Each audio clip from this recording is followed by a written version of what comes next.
Coming up on this episode of the Village Idiom.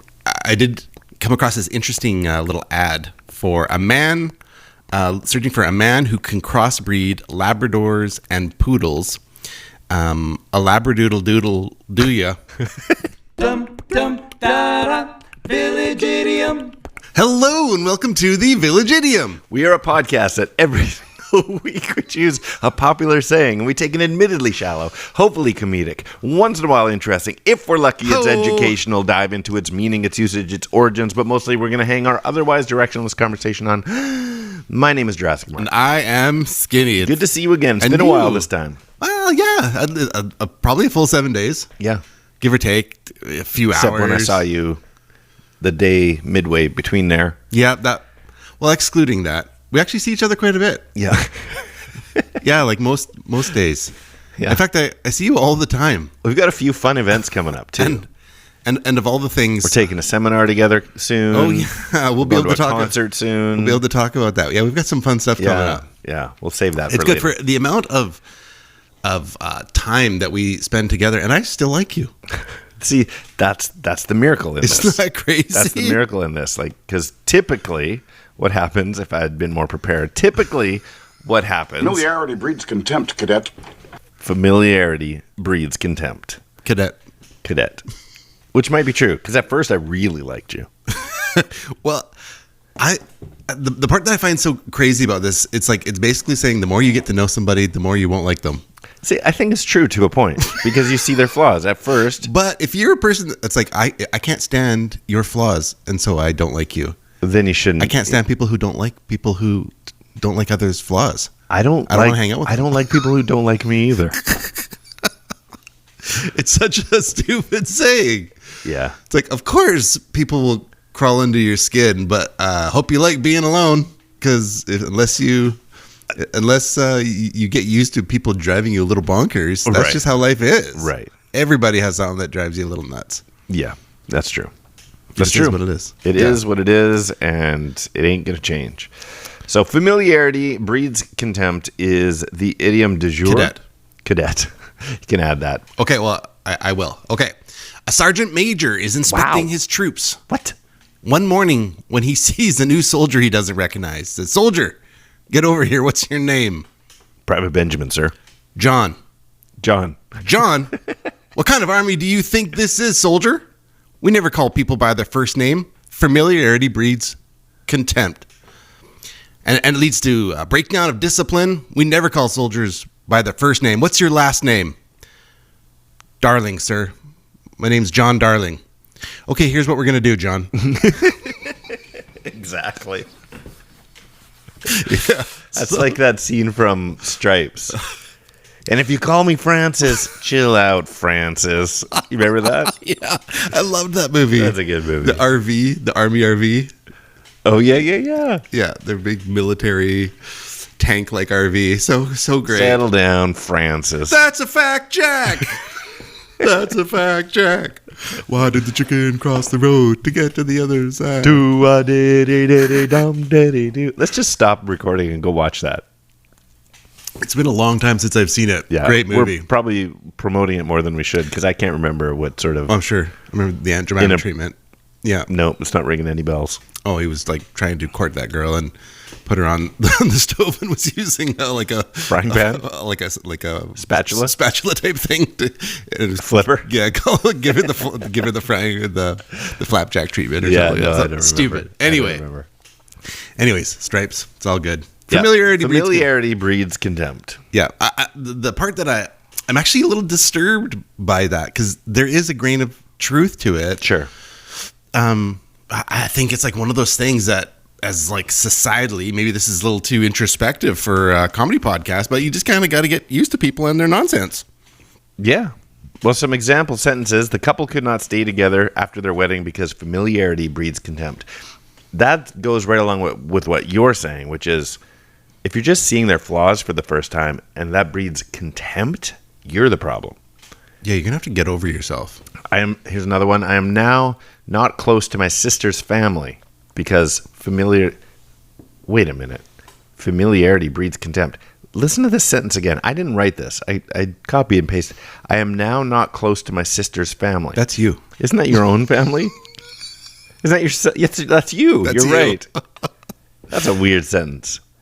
But I always thought it was more like, and this does come up in Origins, so maybe we won't dig too deep into it. But it's more about like the neighborhood kid who becomes a rock star, and you're like, I know him. He's not a rock star. The prophet in his own town. Yeah, that's the part that's coming up in Origins. Oh, is it? Okay. Yeah. The Jesus thing. Like, you're familiar with that person. They're nobody. No one's going to accept you, Jesus. We all know you're a carpenter's son. Yeah, that. Son of God. Delusions of grandeur. Because these kids would have grown up with him. Right. If you're playing kickball with Jesus, and then he's like, I'm the son of God. You're like, we played kickball with you. Yeah. Yeah. And you weren't that great. Weren't that great. Except that part where he just walked across water to go get the ball that we kicked out in the Sea of Galilee. That part that was was pretty awesome. We knew something was different about him. We always put him in goal because, hey, Jesus saves. It's terrible. Yeah, so that part of familiarity. So that joke, Jesus saves, it's one of those things that always struck me funny. Downtown Vancouver and sort of the seedier parts where there's graffiti everywhere, you'd sometimes just see Jesus saves. And so this is years ago. Somebody went around looking for all the ones where somebody put Jesus saves, and right above it put Gretzky shoots. Yeah. Gretzky shoots, Jesus saves. That's funny because we had that big like neon cross. I actually think we still have it. Yeah, we in do. East Van. Yeah. The East Van cross. Yeah. Which is pretty funny because it's not like a particularly religious neighborhood or anything. No, and it's not about the cross at all. it's like it's about pro East Van. Yeah. Vancouver East Van iconography. Like that thing is staying. Yeah, in glowing neon. Yeah. It's pretty awesome. Way before the cross. Not the cross, but that one. Like 2,000 years ago, you mean? No, way East Van's before been the around a East long Van time. neon cross was people would graffiti that cross. Like, so if you aren't familiar with it, it's the word East written vertically, vertically with the E at the top, EAST, and Van with the A doubling across on the A. But I remember in elementary school that getting drawn. I grew up in East Van, so I remember it being drawn in little places, East Van, and then a cross around it. Yeah, it's pretty cool. Yeah, it is kind of cool. I'm like, if I didn't take offense to them misusing the cross, I think it's pretty cool. I don't know. Anything that kind of gets the message out there, that's a good thing. use the East Van cross however you can. East Van. Yeah, I just really love this. It's a cross. Let me also tell you about Jesus. Yeah, well, Jesus saves. Gretzky scores. Yeah, it's been it's one of those like landmark things that I don't know. I don't think it's weird. What? It's just the East Van. The East Van yeah. thing. Yeah, no, it's true. Growing up here, I've seen it enough times. You kind of and you think that getting to know it more would make you hate it because familiarity breeds contempt. Did I play one of these yet? Familiarity breeds contempt. Oh yeah, I cadet. did. I'm sorry. I had no recollection of actually playing that. So in that case, I'll play a different one. You know what they say, familiarity breeds, Oh great, doesn't even complete it. Well, if you just keep playing the same one again and again, we'll hate it, which reinforces the point that familiarity breeds contempt. Oh, interesting. Familiarity breeds contempt, cadet. Cadet. Fair enough. Yeah, so eventually it'll come across. I did come across this interesting little ad for a man searching for a man who can crossbreed Labradors and poodles. A Labradoodle doodle do ya?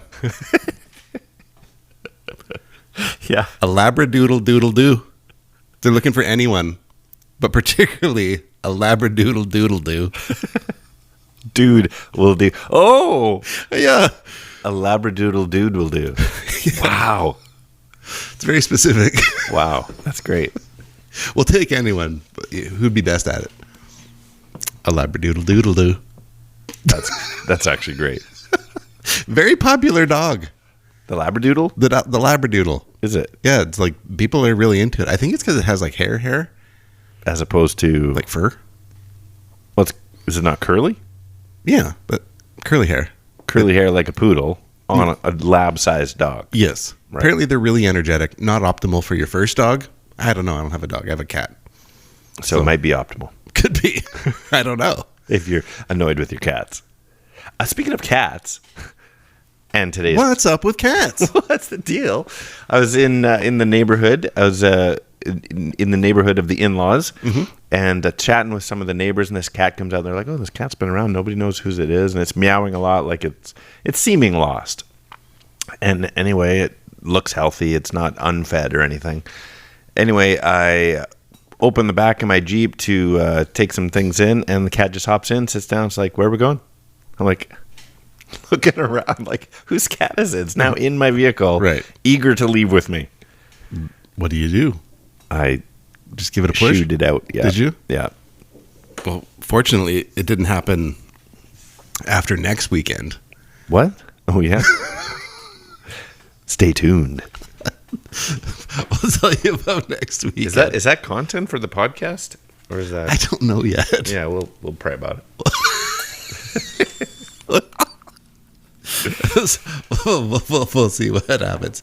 So, anyways, in the Familiarity Breeds Contempt, I disagree. I want to disagree.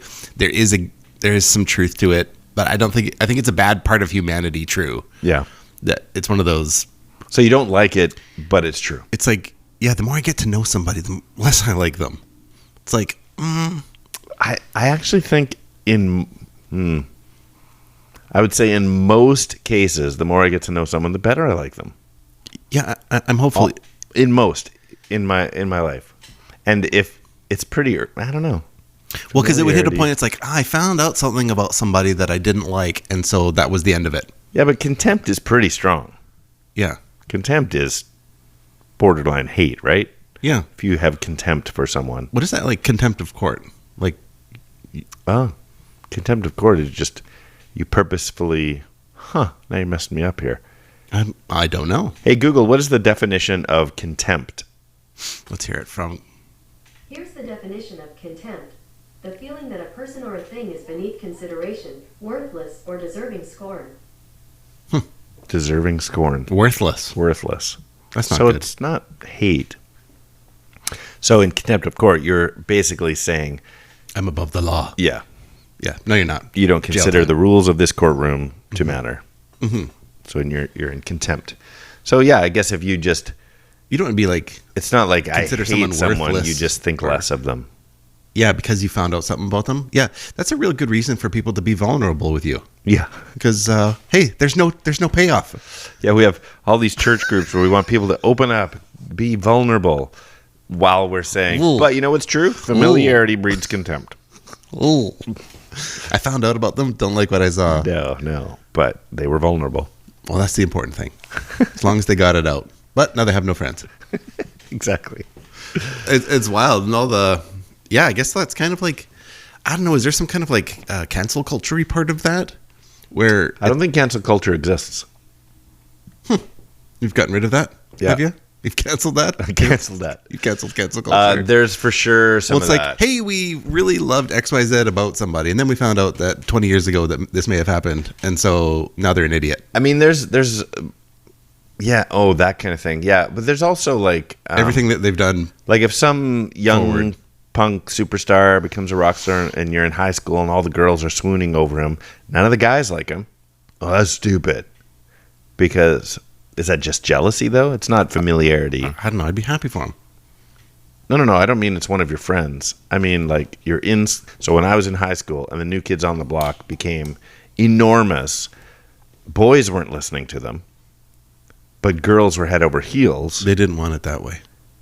That's the wrong group. I see. Screen door in a submarine? I can't remember. Anyway, I don't know. I guess that's not familiarity. That's just contempt because... Just contempt. Well, they're not better than me. It's jealousy. I don't know. Tell me why. No, you're so off. The funny thing is I can't think of a single New Kids on the Block song to correct you. But you've got your Backstreet Boys nailed down. I'm just glad we're in sync. Oh, nice. to bring it all around.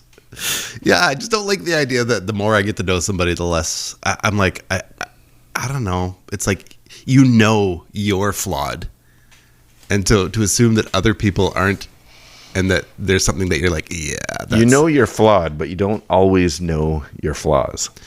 Sure, but if you were to find out, it's like, oh man, it finally came out that you murdered somebody back in 1986 Would you like me less? during Expo. Yeah, are you going to I guess, does that cancel all the next So let's say 30 years? Let's say I confess to you Yeah.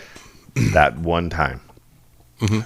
But it's been that many years. Well, it depends on what it is. I don't have to like it. I don't have to agree with it. I don't have to love it. No, but I'm saying this is the actual are we able to move scenario. forward? Okay.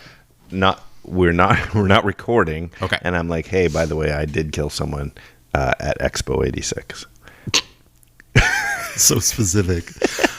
Okay. All I'm saying I'm thinking your reaction is would that be like, I choked what? somebody with a Belgian waffle at Expo 86 underneath one of those benches with the 86 on the side.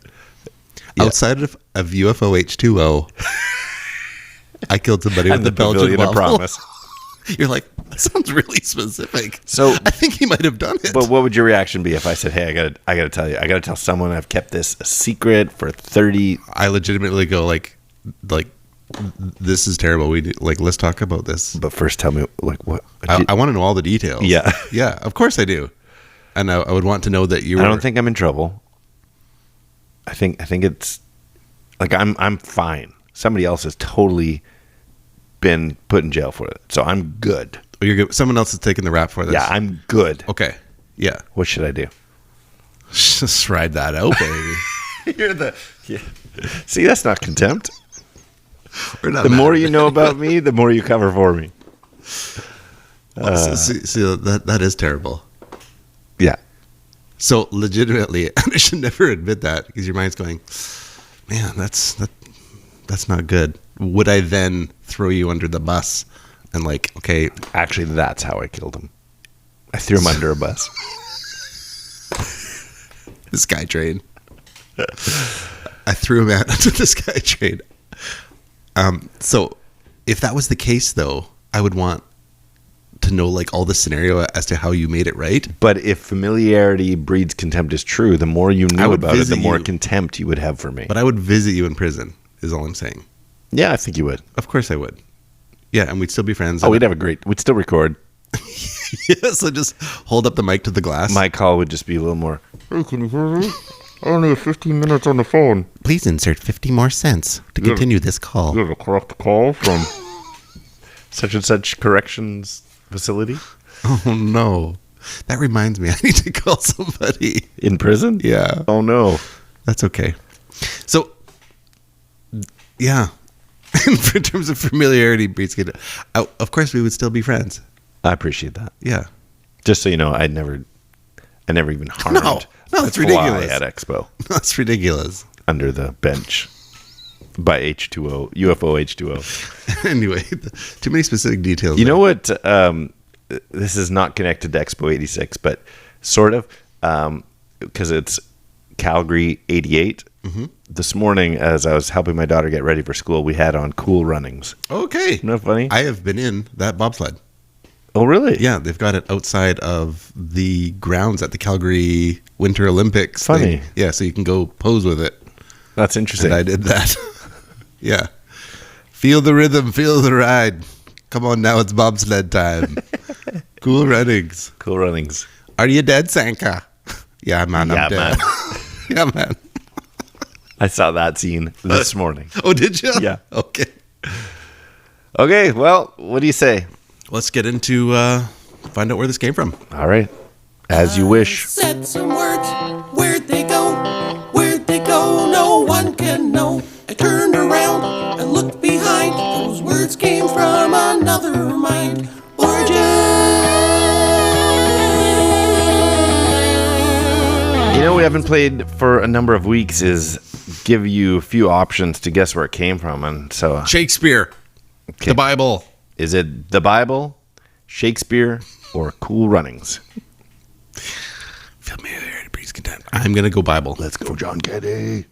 All right. Well, the 6th century BC, or BCE as it's called now, Old Testament, still possible? storyteller Aesop Okay. is often credited with coining the phrase "familiarity breeds contempt."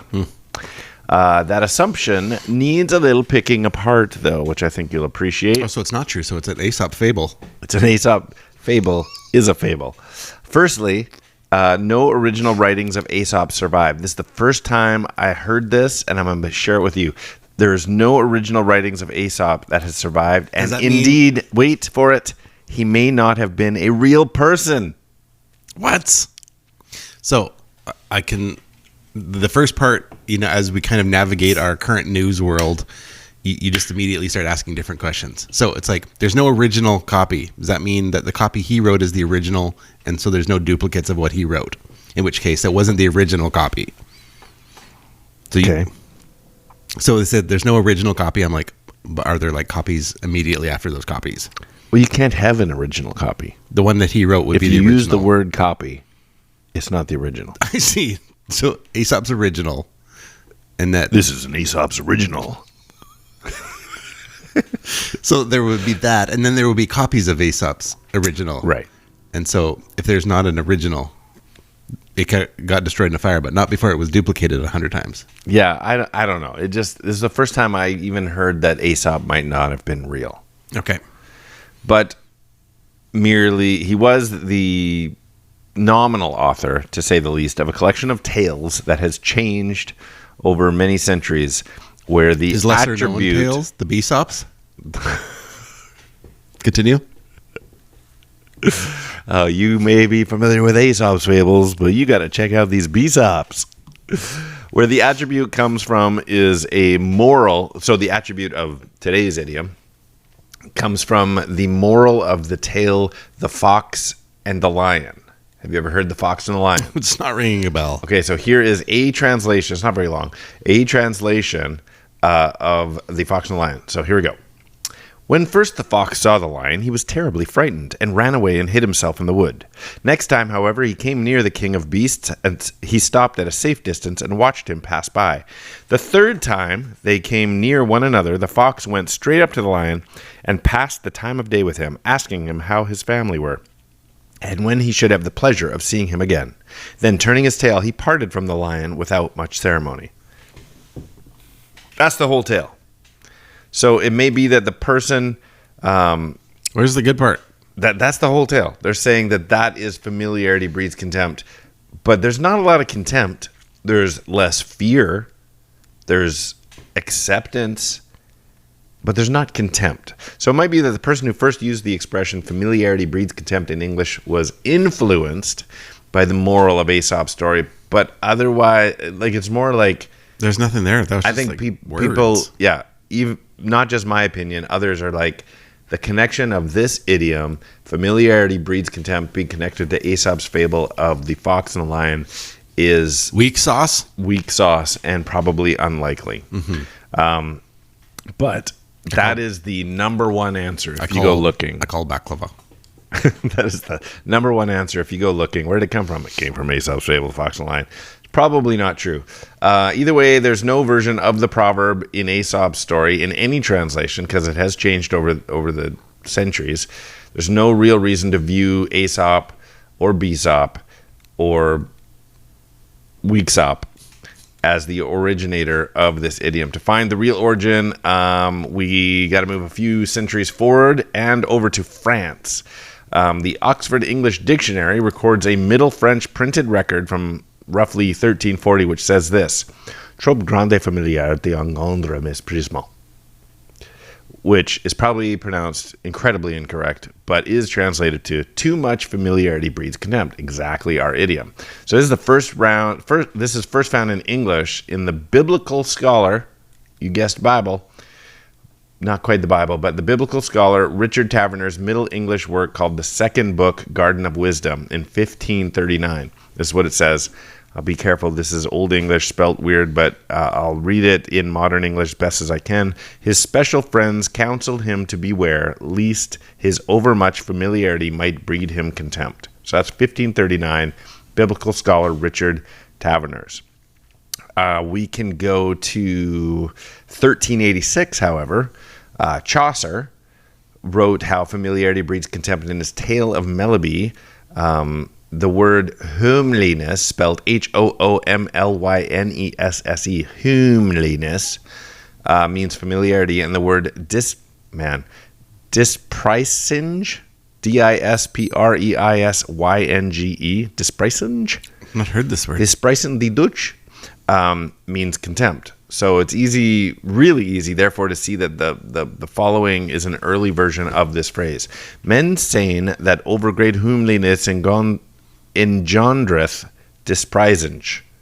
So both means familiarity and contempt. So it's quite likely that Chaucer initiated it. The biblical scholar Richard Taverners kind of sunk his teeth into it, and then it became a regularly accepted concept, and over time was whittled down to what we know, three-word, I should say, idiom, familiarity breeds contempt. And then I didn't find anybody referencing it to what you referenced earlier, but I did add it in my own notes, just having a fair amount of biblical verses jammed into my brain and memory, which is Mark chapter 6, verse 4. I think it's in one of the other Gospels as well. But Jesus said to them, a prophet is not without honor except in his own country, among his own relatives, and in his own house. So that goes closer to the example we were using where we know this guy. He's not anything special, which is probably the best example of familiarity. So it predates kind of all of these things as a concept, if not a perfectly formulated idiom. You know? Yeah. Well, that sounds good. Yeah. Yeah, it's I'm trying to think of other examples where, like, I think of like kingly type people that sometimes people keep their distance, keep at arm's length in order to, like, I don't know. It's like you'll respect the CEO of the company if he's not walking the assembly line. Right. But in actuality, you're like, oh, it's like Henry Ford on the assembly line. Like, he actually knows, he cares about us. I mean, so that's kind of a good example of familiarity breeding contempt, if contempt means you think less of them and not necessarily hatred. Because if you idolize this guy and then you get to know them, you're like, it's actually a pretty normal guy. It takes that rock star shine off. And it does lessen that person in your eyes, but it shouldn't breed contempt when you think of it as being better than them or hatred. It's it's just like in those cases, like a differing job, like a Japanese manager will work on the floor. Yeah. So that it's like, I'm not better than you. My job is to make sure that these things happen and your job is to do these things. Yeah. But it's not, I'm not better. It's just a different function. Right. Yeah. So maybe the issue, familiarity breeds contempt, is if in the first place you have put somebody on a pedestal. Kim Jong-un type. You've put whoever, whether it's your boss or a celebrity or whatever, you've put them on a pedestal. If you actually got familiar with them, you'd take them off that pedestal. Yeah. That's unfortunate. Yeah. Or maybe you shouldn't have put them on the pedestal in the first just don't place. put people on pedestals. Yeah. That's a good. Who even uses the word pedestal? It's not used enough. Yeah. We should add that to our merch. Village Idiom pedestals. Don't put me on here. Don't put anybody here. Intentionally empty. Yeah. Intentionally empty pedestals. That's really funny. Yeah, just an arrow. This is intentionally empty with a pedestal. That's good. And on the bottom side, it says familiarity breeds contempt. Sincerely, Mark and Vince. Yeah. All right, yeah. So there you go. That's the amount of origins you're getting. That's your good. spoonful of origins for the day. Thank you. It helps the idioms go down. That's right. Well, we should get into a little game time. All right. Well, the game he's referring to is Riddle-Ink, and Riddle-Ink is a game that we like to play. It takes a 2-part trivia-based question and requires a 2-part overlapping answer, overlapping by syllable or word or words or full sentences or novels. Imagine if there was a Riddle-Ink novel example. Anyway, for example, last week we went over, or we used the idiom humble pie, to eat humble pie, and we left you with this one. You say this to express how bored you are when you have been forced to eat your humiliation. One more time. You say this to express how bored you are when you have been forced to eat your humiliation. Did you get this one? All I could come up with is, it's not even that good. Ho-hum-bull pie. That's exactly Is it? right. It's not ho-hum alone. It's not humble pie. Ho-hum. It's ho-hum-bull pie. That's great. That's how you play riddling. Ho-hum. Bull pie. Well, good for you to even drum up. That was a tricky one altogether. Okay, well, I've got two prepared. I've got two prepared. Okay. Illegitimate children, be prepared to chime in. A wrought iron post to hold wax sticks for this crossbred retriever with curly hair. Oh, that's a good one. A wrought iron post to hold wax sticks for this crossbred retriever with curly hair. See, this is one of those rare examples. We got two syllable overlap, right? Candelabradoodle? Yeah. Yeah, candelabradoodle. That's great. That's a good one. Good. I'm glad you like it. All right, let me give you one. I got it from my mama. What? My mama. The more you know something, the more you despise it in this Willem Dafoe's take on Jesus called The Last What? Okay, one more time. The more you know something, the more you despise What? it in this Willem Dafoe's take on Jesus called The Last What? Familiarity breeds contemptation of Christ. That's right.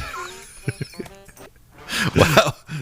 That is a mouthful. That Yeah. is a mouthful. I got another one here. All right. This one's kind of stupid. I hope it's not mine. I like my next one. Closeness leads to loss of respect while removing the garbage from a Windows computer. Oh, interesting. Do it again. Closeness leads to loss of respect while removing the garbage from a Windows computer. Okay, so familiarity breeds contempty the recycle bin. Yes. Is it? I told you it was stupid. Empty the recycle bin. It was the phrase on the computer. Okay, that works. That works. It's terrible. Okay, well, I got one more. I think you're going to apologize. enjoy it. But why don't you tell how everybody that they should and how they can play along? Well, you for sure should do this. Illegitimate children, reach out to us on Instagram at the.village.idiom or email us. Get to know us. Email us. Based on Email today, us. we don't want anybody to get to know us. Well, I like Just start hating I us. like everybody. All right, tell them how. Get to know us, and you'll find out how much you don't like How us. flawed we are. Or email us, thevillageidiompodcast at gmail.com, or whether it's the Facebooks, the YouTube, or the X at 3. Very It's nice. gone. I guess we can officially stop saying formerly Twitter. All right, here it is. Gonna By leave saying this- it, did you actually... I did it anyway. Yeah, you're right. Shoot. All right, singers of I Saw the Sign is also where you can find the story of the fox and the lion. Singers of I Saw the Sign is also where you can find the story of the fox and the lion. And that is 3 minutes gone. Clearly you got that one. Yeah, that's pretty great. It's been a long time. I'm going to listen to that on the ride home. There you go. Yeah. Don't So- get too familiar with it. So good. Well, Hey, well, there's one. You hear a song too many times, you don't like it? you stop liking it But when I do like a song, I will listen to it literally like 20 times in a row. until I've memorized as much of it as I can until there's something else that replaces that OCD-ness. oh, okay, maybe you're different. And then it moves to the next one. But yeah, I don't hate them. And then when it comes on, I nonchalantly know all the words. And people are like, how do you know all the words to that song? I'm like, I don't know. I just heard it once and I just have good retention. Good memory like that. 20 times later. On repeat in the car. Printing out lyrics. Do you have a dot matrix? What was that? I was remembering I was scanning it from scanners. Okay. Yeah. Well, it's fun putting today's episode together. Hope you enjoyed it. Illegitimate children, get out there and support our sponsor, Janscape. I'm Skinny, I'm Jurassic Park. and these are the Village Idioms. Last 3 minutes gone.